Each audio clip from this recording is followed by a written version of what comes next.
আপনি ভালো আছেন না? হ্যাঁ, ভালো আছি। আইফোনে কে আছে? জি, আমি ম্যাম ইলিয়াস মাহমুদ। তাহলে আপনার আইফোনেও আছেন ইলিয়াস মাহমুদ একজন আছেন না? আচ্ছা, ও, নামটা চেঞ্জ। আলাদা আছে না? হ্যাঁ, জুম ইউজার নাম চেঞ্জ করেন।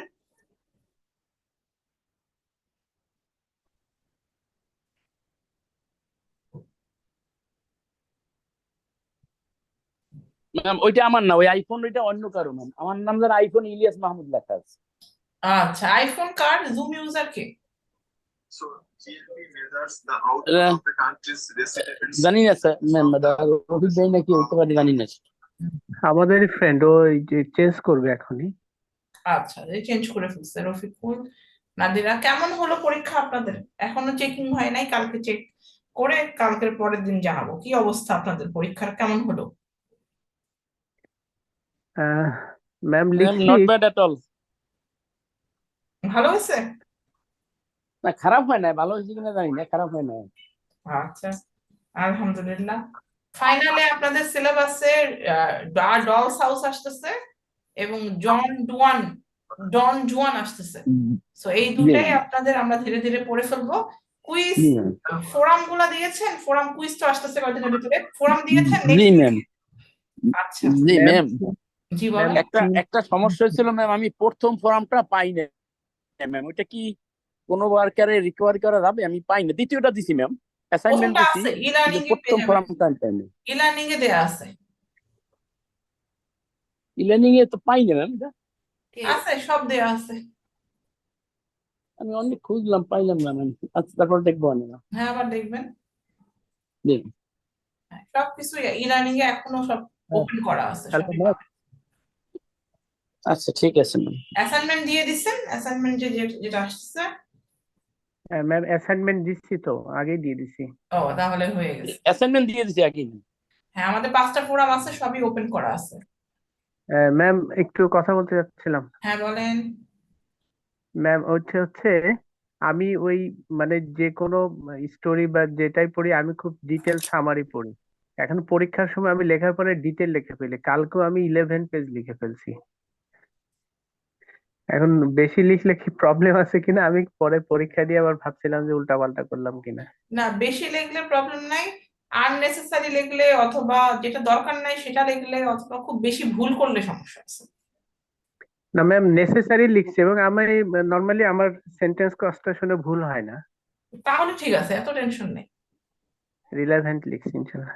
ইনশাল্লাহ। এখন আজকে আপনারা আমাদের আর ডলস হাউসের রাইটারের ব্যাপারে আমরা দেখে নিব, ঠিক আছে?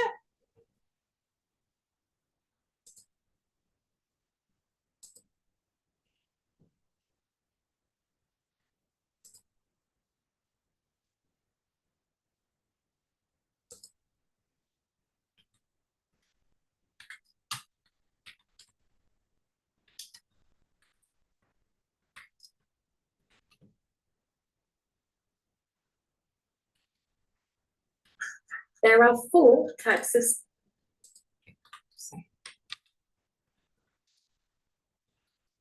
আপনাদের সব ক্লাস শুরু হয়ে গেছে? কালকে পরে ক্লাসটা কখন শুরু হলো বা কি করলেন? ম্যাম কালকে 9টা 15 ক্লাসে পরীক্ষা শেষ, এবং 25-এর দিকে সালাম স্যারের সাথে আমরা ক্লাস শুরু করছিলাম। আচ্ছা আচ্ছা, স্যারকে জানিয়েছিলেন? হ্যাঁ, পরীক্ষার 10 মিনিটের মধ্যে আমরা ক্লাস শুরু করছিলাম স্যারের সঙ্গে। ক্লাসটা ছিল মানে 9টা 5-10 না ওরকম সময় তা? হ্যাঁ হ্যাঁ, সেটা স্যার একটু পিছায় 9টা 25 থেকে শুরু করছিলেন। আচ্ছা আচ্ছা, ভালো হয়েছে। কারণ আপনাদের পরীক্ষার পরে তো একটু মানে ইয়ে থাকে না, টায়ার্ড চলে আসে, কষ্ট হয়ে যায়।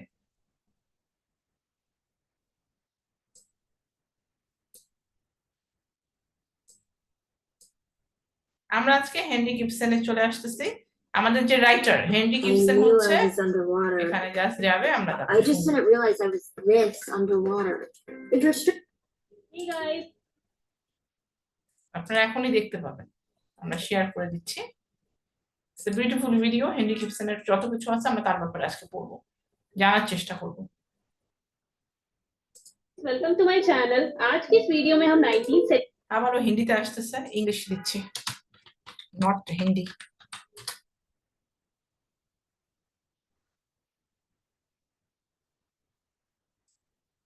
আপনাদের সবার পরীক্ষা কতক্ষণ লাগছে শেষ হইতে? ম্যাম এমনিতে 1 ঘন্টায় হয়ে যায়। অনেকে 5 মিনিট আগেও দেয়, অনেকে 5 মিনিট পরেও দেয়। আচ্ছা, সবাই দেখলাম যে শুধু একজন ছাড়া সবাই দিছেন, আর একজন যে দেয় নাই, that person is not coming every day, মানে ক্লাস করছে না একদম, Yes, Henrik Ibsen, ঠিক না? হ্যাঁ ওই যে এটাই দেখ, রায়হান কি যেন ম্যাম। হ্যাঁ রায়হান নাম, হ্যাঁ। সে কি অন্য ক্লাস করে? না, আমাদের সাথে কোনো ক্লাসই করে না, মাঝে মাঝে ফোরাম দেখি, তাছাড়া আর কিছু দেখি না। আচ্ছা, ওকে, আমরা হেনরিক ইবসেনের ইংলিশ বাংলা দুইভাবে করে তার বায়োগ্রাফি জানার চেষ্টা করবো। Yes. Henrik Ibsen was a Norwegian playwright and one of the most influential figures in the world of theater and literature. He is often referred to as the father of modern drama for his groundbreaking contributions to drama and his exploration of social and psychological issues. Henrik Johan Ibsen was born on March 20th, 1828, in Skien, Norway. He came from a relatively middle-class family, but his family faced financial difficulties during his childhood due to his father's business failures. These hardships influenced Ibsen's early life, and he left his hometown to pursue writing and theater in Oslo. Despite limited formal education, he became a playwright and director, later gaining recognition for his groundbreaking works that addressed contemporary social and psychological issues. Ibsen began his career as a playwright and theater director in Norway. In the early part of his career, his works were influenced by Romanticism and historical themes. However, he later transitioned to writing plays that addressed contemporary social and psychological issues. Henrik Ibsen's writing career spanned over 5 decades, during which he authored numerous influential plays. His early works, like Peer Gynt, drew from Norwegian folklore and Romanticism. However, he shifted toward realism and social commentary in later plays, including A Doll's House, Ghosts, and Hedda Gabler. These works challenged societal norms and delved into complex human relationships, earning Ibsen a reputation as the father of modern drama and significantly impacting the evolution of theater. Ibsen is best known for his role in introducing realism to the theater. He believed in portraying life on stage as it truly was, addressing taboo topics and exposing the hidden struggles and secrets of his characters. His works challenged the conventional morality of the time. His commitment to depicting life authentically is evident in his plays, characterized by ordinary settings, complex characters, and unflinching examination of societal issues. Ibsen's works like A Doll's House and Ghosts tackled taboo topics such as women's rights, venereal disease, and societal hypocrisy. This dedication to realism revolutionized drama, laying the foundation for modern theater and its exploration of profound social and psychological themes. Some of Henrik Ibsen's most famous plays include A Doll's House, Ghosts, Hedda Gabler, and The Wild Duck. A Doll's House, 1879, is a landmark work in the history of drama, focusing on the oppression of women in 19th century society and the search for individual identity and independence. It tells the story of Nora Helmer, a woman constrained by societal expectations. The play explores themes of women's independence, the suffocating roles imposed by society, and the consequences of deception. Nora's decision to leave her family in the final act shocked audiences, igniting discussions on gender and autonomy. A Doll's House remains a powerful critique of 19th century societal norms and a classic of world literature. Ghosts, 1881, is a play that deals with themes of inherited syphilis, moral hypocrisy, and the consequences of societal conventions. The story revolves around Mrs. Alving, who struggles with the ghosts of her past and societal expectations. It unveils the haunting secrets of the Alving family and exposes the devastating impact of inherited syphilis. Ghosts is a gripping drama that challenges prevailing moral norms and remains a thought-provoking work in the realm of modern theater. Hedda Gabler, 1890, explores the complex and tragic character of Hedda Gabler, who is trapped in a stifling marriage and yearning for a life of excitement and control. Her desire for excitement and control leads to manipulation and destruction. Ibsen's exploration of female agency and societal constraints is a hallmark of this psychologically intense drama. The Wild Duck, 1884, delves into the destructive nature of truth and idealism. The play revolves around the Echtel family, where secrets and lies are exposed, leading to tragedy. Ibsen questions the value of harsh truths versus comforting illusions, making it a thought-provoking work in his repertoire. Ibsen's works often sparked controversy due to their frank discussions of societal issues. He challenged the norms of his time, particularly regarding women's rights, marriage, and morality. His plays had a profound impact on the development of modern drama and inspired other playwrights like George Bernard Shaw and Anton Chekhov. Henrik Ibsen spent much of his later life in self-imposed exile from Norway due to the reception of his controversial plays. He lived in various European cities, including Italy and Germany. He died on May 23, 1906, in Oslo, Norway, at the age of 78. Henrik Ibsen's works continue to be widely performed and studied today for their exploration of timeless themes and their pioneering approach to the portrayal of human psychology and societal issues on the stage. His contributions to the world of theater and literature have had a lasting and enduring influence.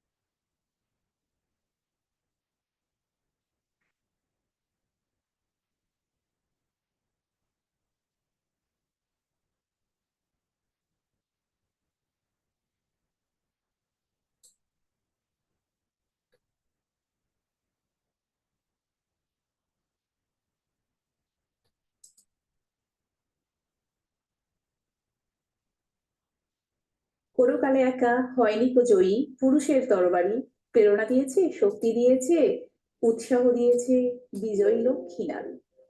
আমরা নারী, আমরা নই পুতুল, আমরা চাইলে সবই করতে পারি।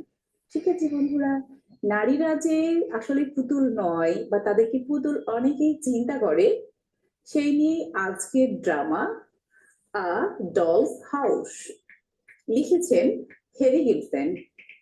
আচ্ছা, আর ডলস হাউস, চিন্তা করো টাইটেলটা, যে একটা পুতুলের বাড়ি। আচ্ছা, পুতুল কি নর্মালি পুতুলকে নিয়ে লেখা হয়েছে? পুতুলকে মনে করা হয়েছে একজন নারীকে পুতুলের সাথে তুলনা করা হয়েছে। পুতুলকে আমরা কি করি? চাইলে খেলি নিয়ে, চাইলে ফেলে দিতে পারি, পুতুলেতে কিছু বলার থাকে না, এইরকমই মনে করা হয়েছে। বা অনেক পুরুষই মনে করে, বা পুরুষ শাসিত সমাজে মনে করা হতো যে নারীরা ঠিক পুতুলের মতোই, তাদের অবস্থান শুধুই ঘরে, তারা পারে না কোনো ডিসিশন নিতে, চাইলে তাদেরকে নিয়ে আমরা খেলতে পারি, চাইলে ফেলেও দিতে পারি। এমন চিন্তাটা কিন্তু পুরুষ শাসিত সমাজে ছিল, বা অনেকে এখনো চিন্তা করে। কিন্তু আসলে কি সত্যি তাই? চলো আমরা নাটকটার মাধ্যমে দেখে নিই। তো এই নাটকটা আমাদের ইবসেন লিখেছেন তার কাছের একজন ফ্রেন্ড, তোমার লরা কিলারের রিয়েল লাইফ থেকে। হ্যাঁ, যে লরা কিলার এবং ভিক্টরের যে সত্যিকার এমন ঘটনা ঘটেছিল সেটাকে নিয়ে নামগুলো জাস্ট একটু চেঞ্জ করে দেওয়া হয়েছে। দেখো, লরার জায়গায় এখানে নাম নেওয়া হয়েছে নোরা হেলমার। আমাদের এই নাটকের প্রোটাগনিস্ট বা কেন্দ্রীয় চরিত্র হচ্ছে নোরা হেলমার। নামটা শুনে নিশ্চয় বুঝতে পারছো, নোরা হেলমার হচ্ছে একজন মেয়ে মানুষ। ওকে, তো নোরা হেলমারের বিয়ে হয়েছে তোমার হচ্ছে টারভয়েড হেলমারের সঙ্গে। নামের সঙ্গে যে উপাধি মিল আছে বুঝতেই পারছো, দে আর ম্যারিড, এবং তাদের 3 সন্তান রয়েছে, যে তোমার হচ্ছে বব, এমি আর ইভার।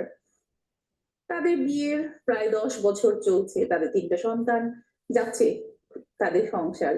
তো এই নাটকটা শুরু হয়েছে তোমার যেহেতু খ্রিস্টান ধর্মের, তো খ্রিস্টমাস ডে কে উপলক্ষ করে। হ্যাঁ, তো খ্রিস্টমাস ডে মানে কি, 25শে ডিসেম্বর, তো তার আগের দিন নোরা অনেকগুলো গিফট হাতে নিয়ে বাসায় ঢুকছে। নোরা যখন তার লিভিং রুমের দিকে যাচ্ছে, তো তার হাজবেন্ড টরভাল্ড হেলমার, আচ্ছা টরভাল্ড হেলমারটা কে? উনি কিন্তু একজন ব্যাংকার, এবং সম্প্রতি তার কি হয়েছে, প্রমোশন হয়েছে, সে ব্যাংকের পরিচালক হচ্ছে। এখনো সে সেখান থেকে কোনো স্যালারি ড্র করেনি, বাট প্রমোশনটা তার হয়েছে। তো সে তার স্টাডি রুম থেকে বের হচ্ছে, তো নোরার সঙ্গে এসে গ্রিটিং করে, শুভেচ্ছা বিনিময় করে। কিন্তু এক পর্যায়ে সে নোরাকে বকাবকিও করে। কেন?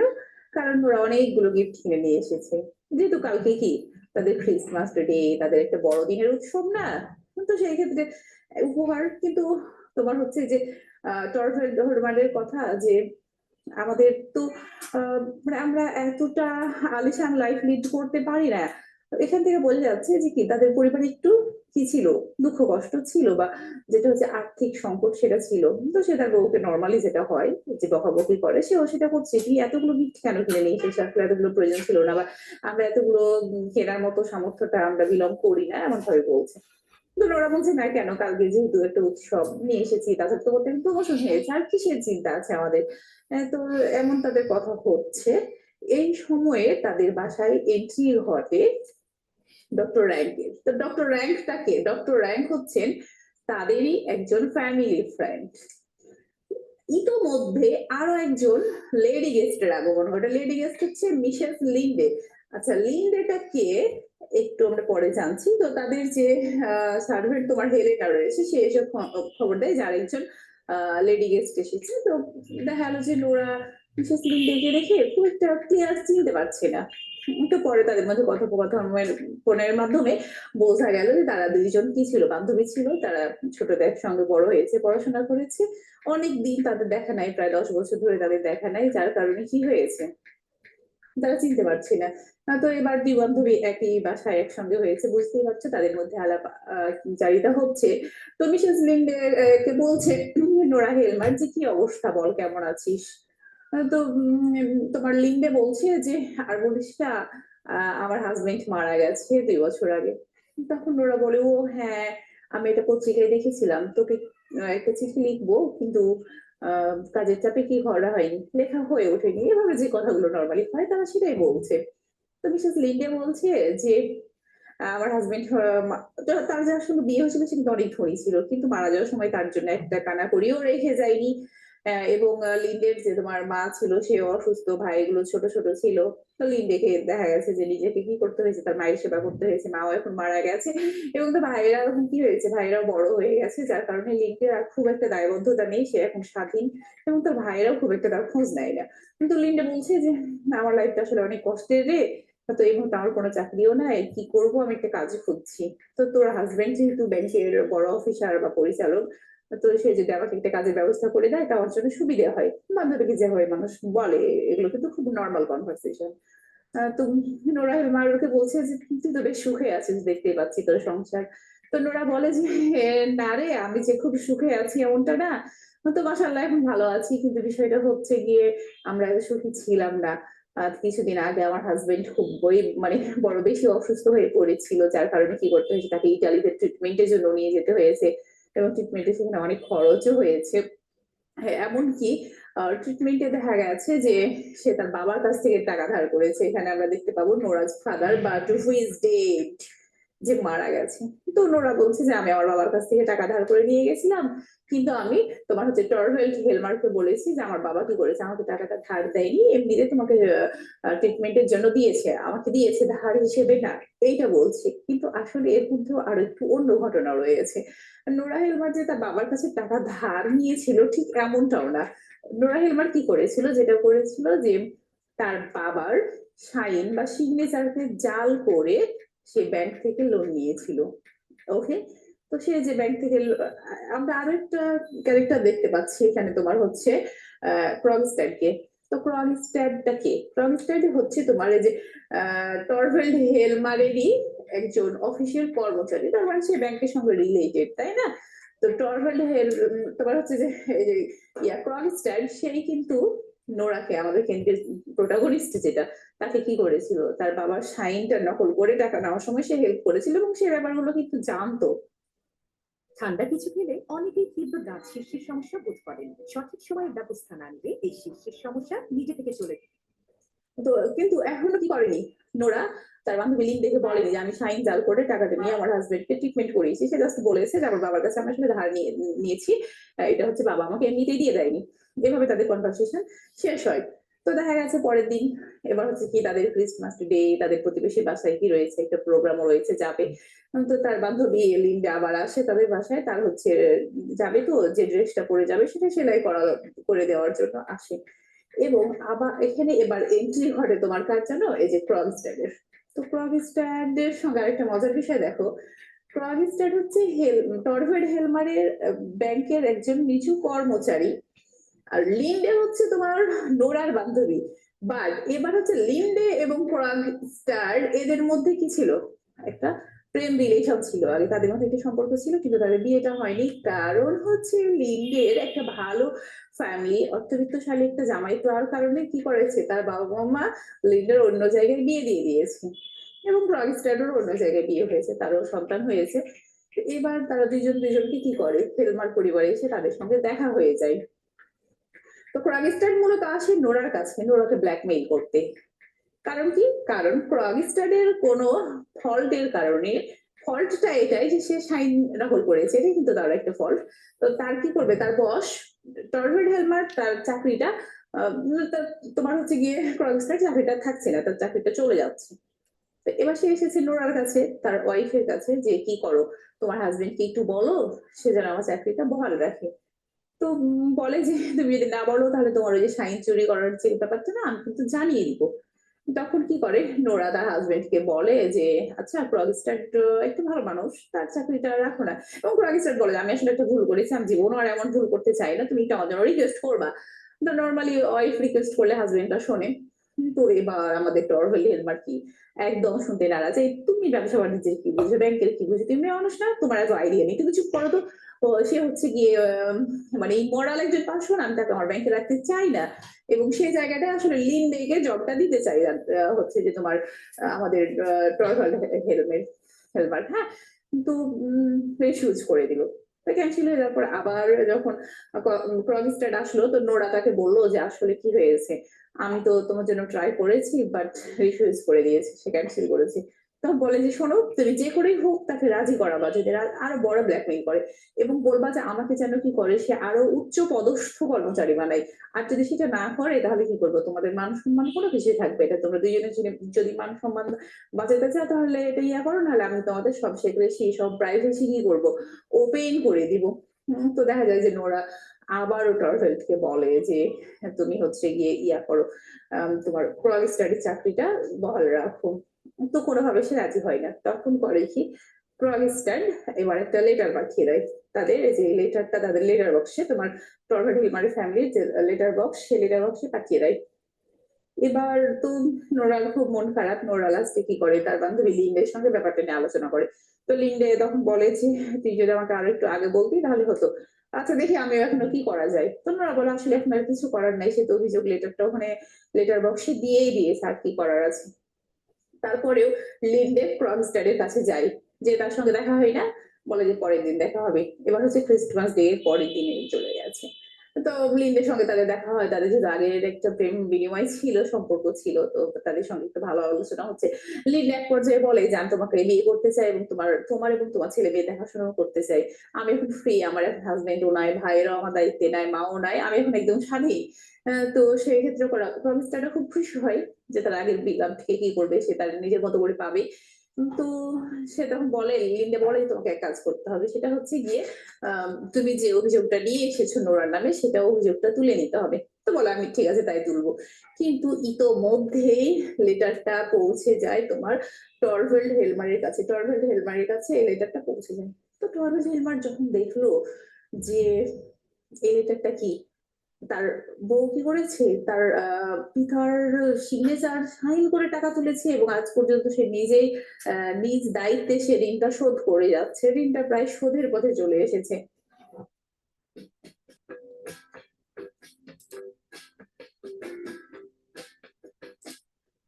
তো তোমার হচ্ছে যে টরভেল হেলমার এবার তো বুঝতে পারছো মেজাজটা খারাপ, সে তার বউকে বলে যে হ্যাঁ তুমি একটা ভণ্ড, তুমি একটা প্রতারক, তুমি একটা মিথ্যাবাদী, এবং তুই তো আমি ডিভোর্স দিয়ে দিতে চাই, তুমি এমন কাজ করেছো, আমি এতদিন ধরে তোমাকে চিনতেই পারিনি, আমার ছেলে মেয়েও তোমার মতো সান্নিধ্যে যেন বড় না হয়, বড় হলে তারাও তোমার মতো মিথ্যাবাদী ভণ্ড হবে, এমন করে যা যা বল, আর বুঝতেই পারছো সবকিছু তোমার টরভেল হেলমার নোরাকে কি করে বলে ফেলে। কিন্তু এবার নোরার খুব মনটা খারাপ হয়, এটা খুব স্বাভাবিক, কারণ দেখো যে সে তার হাজবেন্ডকে বাঁচানোর জন্য, তার ট্রিটমেন্টের জন্যই কিন্তু এই কাজটা করেছে। টরভেল্ড হেলমারের কথা যে হ্যাঁ আমি একটা মেয়ে মানুষের কাছে হেল্প নিবো, তাও আর এভাবে, এই যে ইগো সমস্যা। এবার সেভাবে যখন বলে, তো নোরার তো স্বাভাবিক খুব মন খারাপ হবে, সেটা হয়েওছে। তো এবার হচ্ছে গিয়ে যখন লিন্ডে এবং ক্রগস্টারের কথা হলো, লাস্টে ক্রগস্টার বলে ঠিক আছে আমি তাকে তার অভিযোগটা তুলে নিলাম, বা মিথ্যা আমি অভিযোগ করেছিলাম এমন একটা লেটার আবার পাঠাবো। তো তাদের কাজের মানুষ হেলেনা, তার মাধ্যমে আবারও কি করা হয়, সেই লেটারটা পাঠানো হয়। তো শিক্ষার্থী বন্ধুরা, আরো কয়েকটি চরিত্র সম্পর্কে তোমাদের খুব একটা ধারণা দেওয়া হয়নি, সেটা যেমন ডক্টর রাইট। তার সম্পর্কে খুব বেশি কিছু নাই। এক পর্যায়ে সেও নোরাকে পছন্দ করে সেটা জানায়, এবং সে জানায় যে আমি হচ্ছে টিউবারকিউলোসিস রোগে আক্রান্ত, আমি যে কোনো মুহূর্তে মারা যাবো, এই যে ইনহেরিট করেছি আমার বাবার কাছ থেকে।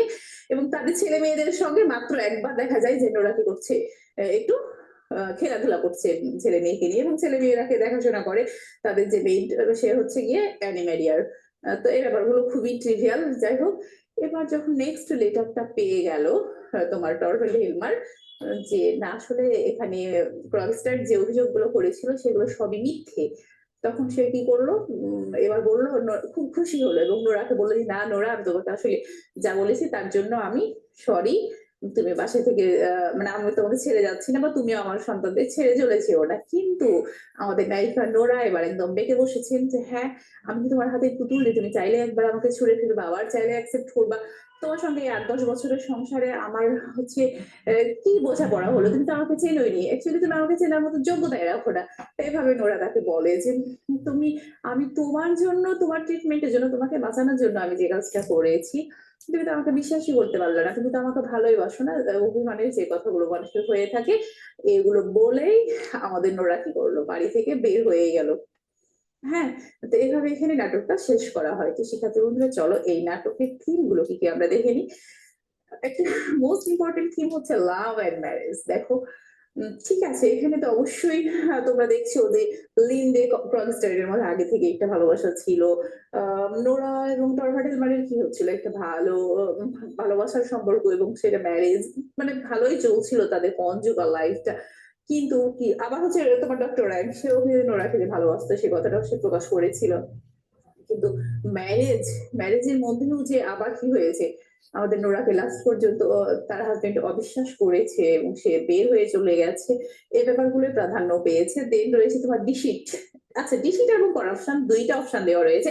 তোমরা পরীক্ষায় যেখানে একটা উল্লেখ করলে হবে, আমি দুইটা দিয়ে রাখছি, কারণ অনেক সময় হয় কি আমরা ভুলে যাই, তো একটা ভুলে গেল আরেকটা মনে থাকবে।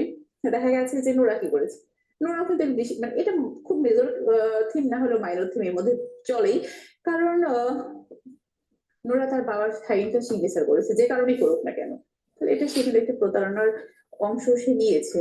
আবার হচ্ছে কি হয়েছে দেখো, আমাদের এই যে ক্রগস্টার, সে বারবার ব্ল্যাকমেইল করার চেষ্টা করেছে নোরাকে, যে তুমি এটা বলো, এটা ফোর্স করেছে, এটা করো, নাহলে আমি তোমার এগুলো পাবলিক করে দিব। তাহলে যে করাপশন বা ডিসিট, এটা খুব ভালোভাবে চিত্র ফুটে উঠেছে। বা আসলে প্রত্যেকটা রাইটার কি করেন, তাদের লেখনের মাধ্যমে ওই সময়ে সমাজের বিভিন্ন চিত্রগুলোই ফুটিয়ে তোলেন। এবং রয়েছে দেখো লাইজ ইন লাইফ, মিথ্যে বলা সম্পর্কের মধ্যে একটা মিথ্যা, এবং লাস্টে নোরার কাছে মনে হলো যায় এমনকি তাদের কনজুগাল লাইফ, তাদের বিবাহিত জীবনটা একটা মিথ্যা জীবন। কারণ এতদিন সংসার করেও তারা একজন অন্যজনকে চিনলই না, বুঝলোই না। তারা একটা যে কোনো একটা ব্যাপার নিয়ে কি হচ্ছে, ভণ্ড, প্রতারক, মিথ্যেবাদী থেকে শুরু করে ডিভোর্স দিয়ে দেওয়ার মতো পজিশনে এমন কথাও যারা বলতে পারে, তাহলে সেই সম্পর্কগুলো কি আসলে মিথ্যে ছাড়া কিছু বলা চলে না। দেন তোমার রিলিজিয়ন। আচ্ছা, রিলিজিয়নের খুব বেশি কথা যদিও এখানে না এসেছে, তারপরে ওই যে তোমরা দেখতেই পাচ্ছ কি, এটি ক্রিসমাস ট্রি বা ক্রিসমাস ডে এর ব্যাপারে, এবং ক্রিসমাস দিনের প্রাককালেই কিন্তু এই নাটকটা রচিত হয়েছে। সেই ক্ষেত্রে আমরা এখানে একটা রিলিজিয়াস ধারণা এখান থেকে পেয়ে যাই। এবং দেখো ফেমিনিজম, ওকে, যদিও মোস্ট ইম্পর্টেন্ট এখানে হচ্ছে যে ম্যাসকুলিনিটি, সেখানে একটা পুরুষ শাসিত সমাজ। দেখো সমাজটা কিন্তু পুরুষ শাসিত, পুরুষ ডোমিনেট করছে। তোমার হচ্ছে গিয়ে টরভেল হেলমার বলতে যাচ্ছে যে নোরা, তোমার কোনো জ্ঞান নাই, বিজনেসের ব্যাপারে কোনো ধারণা নেই, তুমি কেন কাজ করবা, তুমি কেন টাকা ধার করবা, তুমি বা কেন এত কিছু হ্যান্ডেলিং করবা। বা সে তার নিজের পুতুল, হাতের পুতুলের মতো করে তাকে রাখতে চায়। বাট ফেমিনিজমটাও এখানে ফুটে উঠেছে। একজন নারী কি হয়েছে, যে সে আসলে ডল নাট বা ডল হয়ে থাকতেও চায় না, এবং তার যে প্রতিবাদ, সে নিজের আত্মসম্মান নিয়ে বেরিয়ে গেছে, সে ব্যাপারটাও কিন্তু এখানে খুব সুন্দর করে ফুটিয়ে উঠেছেন। এবং লাস্ট ওয়ান অবশ্যই একটা ইম্পর্টেন্ট থিম হচ্ছে মানি অ্যান্ড ওয়ার্ক। দেখো যে তারা কিন্তু প্রত্যেকেই টাকার পেছনে ছুটছে, বা টাকার জন্যই মানুষ কাজ করছে। ইভেন এক সময় লিন্ডেরও কি হয়েছে, বাঁচার জন্য কাজের দরকার হয়েছে, কারণ কি টাকার দরকার। তো শিক্ষার্থী বন্ধুরা, এই ছিল অ্যাকচুয়ালি হেরি গিবসনের লেখা ডলস হাউস। আশা করছি তোমরা বুঝতে পেরেছো। এবং আরেকটা মোস্ট ইম্পর্টেন্ট জিনিস হলো কি, তোমার হচ্ছে যে টার্ভেটাররা তারও হোয়াইটকে আদর করে ডল বলেও ডাকতো। এখানে ডলের সঙ্গে রিলেটেড একটা ব্যাপার থেকেই যায়। তো আশা করি তোমরা ক্লাসটা বুঝতে পেরেছো। কেমন লাগলো অবশ্যই কমেন্ট সেকশন।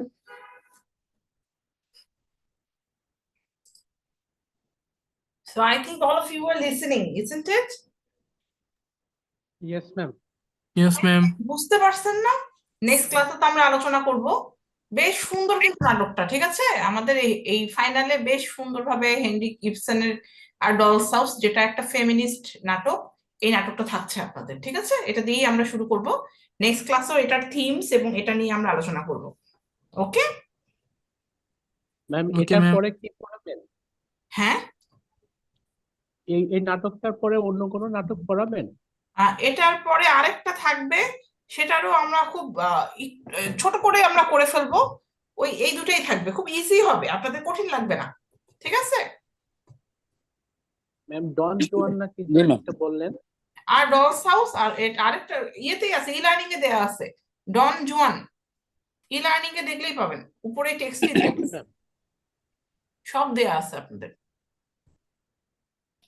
আপনারা এই নাটকটা খুব ভালো করে পড়বেন, কারণ এই নাটকটা এবং সাথে আমাদের আপনারা যে রাইডার্স টু দ্য সি করেছেন, এই দুটা নিয়ে কিন্তু আপনাদের একটা কুইজ হবে নেক্সট উইকে, ঠিক আছে? এই নাটকটা একটু দেখে নিয়েন, আপনারা সবাই পারবেন, খুব ইজি। কুইজটা আমি বেশ অনেক দিন দিয়ে রাখবো যাতে আপনাদের সমস্যা না হয়, ঠিক আছে? এই নাটকটা চলতে থাকবে। রাইডার্স টু দ্য ঠিক আছে সি ম্যাম। একটু দেখে নিয়েন, যেহেতু আপনাদের মাথায় এখন already Riders to the sea আছে, ঠিক না? সো জাস্ট জি ম্যাম। এই কুইজটা আপনারা দিয়ে দিবেন, এই উইকটা শেষ হলেই সাথে সাথে পেয়ে যাবেন। ওকে? আমি রাইডার্স টু দ্য সি রাখছি কারণ অনেক সময় এখন এটা শেষ হইতে হইতে আমাদের যেহেতু সেমিস্টারটা ছোট এবার, so Riders to the sea আমি একটু রেখে দিচ্ছি, আপনারা পারবেন, বেশ অনেক টাইম দিয়ে দিব আমি। সো ডেফিনেটলি কুইজটা আপনাদের ভালো হবে ইনশাআল্লাহ, ঠিক আছে? টেনশন নেবেন না। আর আপনাদের পরীক্ষাও আমি আশা করতেছি ভালো হয়েছে, তো নেক্সট উইকে আমি আপনাদের জানাই দিব। আর এইটা একটু দেখে নিয়েন, অ্যাডল্টস হাউস। নেক্সট ক্লাসে will discuss on a doll's house. So best wishes, সবাই তাহলে ভালো থাকেন। অ্যাটেন্ডেন্সও আপনারা দিয়ে দিয়েছেন আমি দেখলাম। আপনাদের অন্য পরীক্ষাগুলো কেমন হয়েছে? Fine, ma'am. কিরকম হয়েছে ম্যাম? সবই সবই মোটামুটি। হয়েছে? আচ্ছা, ভালো। আর আপনাদের সব ফোরাম 5টা দিতে থাকেন, অ্যাসাইনমেন্টটা করে ফেলেন। কুইজটা নেক্সট উইকে আসতেছে, ওটার জন্য মাথায় রাখেন যে আপনাদের ডলস হাউস এবং কুইজটা হবে আপনাদের আরেকটা, যেটা টেক্সট হলো রাইডার্স টু দ্য সি, দুটা মিলাই, ঠিক আছে? জি ডন ম্যাম। জুয়ানকে আমি রাখি নাই, কারণ ডন জুয়ান আমরা এখনো পড়া শুরু করিনি, আর কুইজটা একদম লাস্ট উইকে দিলে অনেক সময় ফাইনালের সাথে তাড়াহুড়া লাগে, টেনশন হয়, ঠিক না? একসাথে তো আর হয় না। আর ফাইনালটা এবার আপনারা তো অলরেডি বোধহয় জেনে গেছেন, 10 তারিখের পর থেকেই ফাইনাল, ঠিক আছে? ডিসেম্বর। Ma'am, হ্যাঁ, বলেন। ফাইনাল হবে কোন তারিখে? 10 তারিখ শেষ হওয়ার সাথে সাথেই শুরু হয়ে যাবে মনে হয়। 10 তারিখ ডিসেম্বরে? হ্যাঁ, 10 তারিখের পরে। ওকে, 10 তারিখের পরে এক্সাম শেষ হবে ফাইনাল। হ্যাঁ, এই জন্যই সিলেবাসটা আমরা শুরু করে ফেলছি ফাইনালের। মিড টার্ম পর্যন্ত সিলেবাস, হ্যাঁ ডিসেম্বরে হবে। হ্যাঁ, ডিসেম্বরে ফাইনাল হবে, সুতরাং আপনারা ভালো করে পড়া শুরু করে ফেলেন। Okay ma'am. ম্যাম হ্যাঁ। ম্যাম যেটা হলো মিড টার্মের কোশ্চেন, আপনি খুব সুন্দর কোশ্চেন করেছেন, কিন্তু আমরা স্টুডেন্ট হিসেবে লিখতে পারছি কি তা জানি না, but your question is excellent. ওরে বাবা, হ্যাঁ হ্যাঁ, কোশ্চেন প্যাটার্ন ইজ এক্সিলেন্ট। হ্যাঁ, খুব ভালো কোশ্চেন হয়েছে, এটার জন্য বললাম। আমি অবশ্য লিখছি হলো ওই যে ট্র্যাজেডি যেটা আছে এটাই লিখছি। আর হলো 2 নম্বরে দিয়েছিলেন তো ওই যে যেখানে যেটা ওই যে যেটা ময়ূরী আছে, যেটা পিস ইয়ার যেটা আছে আর কি, ময়ূরী মানে আমি সম্বন্ধে। কোয়েশ্চেন নিয়ে তো আমরা আলোচনা করেছিলাম, ঠিক না? হ্যাঁ হ্যাঁ, জি জি জি, না এর জন্য আপনাদের ইজি লাগছে সবকিছুই। জি। তারপরে আপনি ওই যে এ নাম্বার যেটা যে discuss the characteristics of modern drama, that is also nice question. হ্যাঁ, মানে আমরা এটা করছি, আমরা ক্লাসে বসেই সুন্দর করে করছি এটা নিয়ে, ঠিক না? দুটা ক্লাস। জি জি জি জি জি, আমি এটা গেছি এখানে। এখন আমরা পরীক্ষা কতটা ভালো দিতে পারছি সেটা হলো আপনার মূল্যায়নের পরে বোঝা যাবে আর কি। কোনো টেনশন নেবেন না, ইনশাআল্লাহ ভালো হয়েছে আশা করছি। নেক্সট উইকে তাহলে আপনাদের জানাই দিব। আর আমরা নেক্সট ক্লাসটা তাহলে এর পরের উইকে ওয়েডনেসডেতে 7টার সময় শুরু করবো ইনশাআল্লাহ, ঠিক আছে? আর পরীক্ষা যেহেতু ম্যাম 10 তারিখের দিকে শুরু হবে, আমাদের আগামী ক্লাসে আমাদের ফাইনাল এক্সামের একটা যদি ইয়ে দিয়ে দিতেন একটা, হ্যাঁ, মানে বুলেট পয়েন্টে আমরা বলি না যে কোশ্চেন গুলো, হ্যাঁ অবশ্যই আপনাদের হ্যাঁ এটা দিয়ে দিব, ঠিক আছে? হ্যাঁ, এটা আমাদের ওই মাথায় আছে, নো টেনশন, ঠিক আছে? ঠিক আপনি আছে এবার ম্যাম, ঠিক আছে। একটু ফাইনালটা মাথায় নিয়েই শুরু করবেন। আর নেক্সট উইকে কিন্তু কুইজ আসতেছে রাইডার্স টু দ্য সি এবং ডলস হাউসের, ঠিক আছে? জি জি জি ম্যাম, ঠিক আছে ঠিক আছে, ওকে, আর ওকে ম্যাম, ফোরাম পাসটা দেন, অ্যাসাইনমেন্ট দিয়ে দেন, ইনশাআল্লাহ ভালো রেজাল্ট হবে, আলহামদুলিল্লাহ। ঠিক আছে ম্যাম, ঠিক আছে, থ্যাংক ইউ ম্যাম। আচ্ছা, ভালো থাকেন সবাই তাহলে। সবাইকে খোদা হাফেজ, হ্যাভ আ গ্রেট ইভিনিং। আসসালামু আলাইকুম। ওয়ালাইকুম আসসালাম।